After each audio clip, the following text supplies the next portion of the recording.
வெளிநாட்டு யோகம் பற்றி இன்றைக்கி கொஞ்சம் பார்க்கலாம். வெளிநாடு யோகமா அவயோகமா அப்படிங்கிறதெல்லாம் நமக்கு தேவையில்லை. வெளிநாட்டில் போய் படிக்கிறதாகட்டும், வெளிநாட்டில் போய் வேலை செய்கிறதாகட்டும், வெளிநாடு போகணும் அப்படின்னாவே அதுக்கு பாவகம் 12. இந்த 12ஆம் பாவகம் சப்போர்ட் பண்ணால் மட்டும்தான் வெளிநாடு யோகம் கிடைக்கும். அதுக்கு அடுத்தபடியாக கிரகத்தில் ராகு. ஸோ ராகு நல்லா சப்போர்ட் பண்ணுது அப்படின்னா நீங்கள் வெளிநாடு போகலாம். இந்த 12ஆம் இடத்துல இருக்கக்கூடிய கிரகங்களை சார்ந்து இப்போது 4ஆம் அதிபதி, 9ஆம் அதிபதி இவர்கள்லாம் 12ஆம் இடத்துல இருக்காங்க அப்படின்னா படிப்பு சம்மந்தப்பட்ட விஷயத்துக்கு வெளிநாடு போகிறதுக்கான வாய்ப்புகள் அவங்களுக்கு இருக்கும்.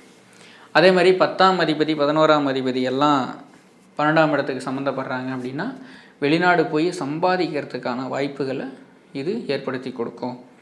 ஏன்னா இவங்க வெளிநாடு போய் தான் சம்பாதிக்கணுங்கிறது தான் இவர்களுடைய ஜாதக அமைப்பு.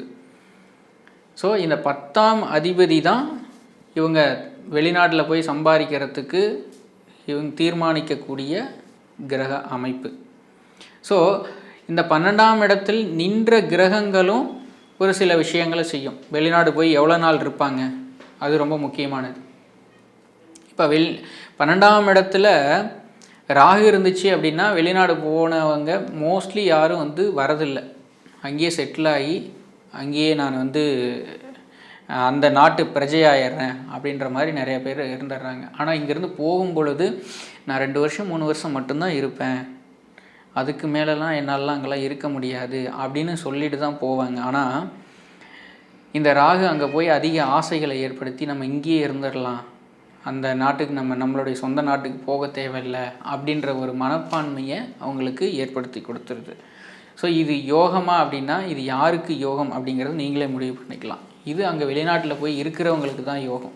ஸோ அவர்களுடைய தாய் தந்தையர், அவர்களுடைய மனைவி, இவர்களுக்கெல்லாம் இது அவயோகமாக தான் செயல்படும். அதே மாதிரி இந்த வெளிநாடு யோகம் திருமண வாழ்க்கையை கொஞ்சம் பாதிக்குது. அதுவும் கொஞ்சம் நம்ம பார்க்கணும். 7ஆம் பாவகம் 12ஆம் பாவகத்தோடு சம்மந்தப்படும் பொழுது பொதுவாக நம்ம திருமண வாழ்க்கை பாதிக்கப்படும் நம்ம பொதுவாக சொல்லுவோம், நம்ம ஜோதிடத்தில் சொல்லுவோம்.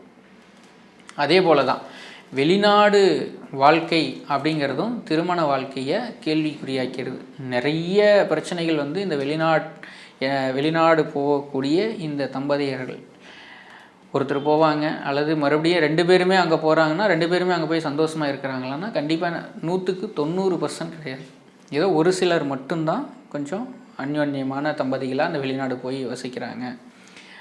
ஆனால் நிறைய பேர் ஏகப்பட்ட பிரச்சனைகள், பிரிவினைகளை தான் சந்திக்கிறாங்கிறதுல எந்த ஒரு மாற்று கருத்துக்களும் இல்லை. இது யோகமாக ஒரு பக்கம் செயல்பட்டாலும், அதாவது பொருளாதார ரீதியில் யோகமாக செயல்பட்டாலும் தன்னுடைய சுய வாழ்க்கையில் இது குடும்ப வாழ்க்கையில் அவயோகமாக தான் செயல்படுது அப்படிங்கிறது தான் இதனுடைய கருத்துக்கள்.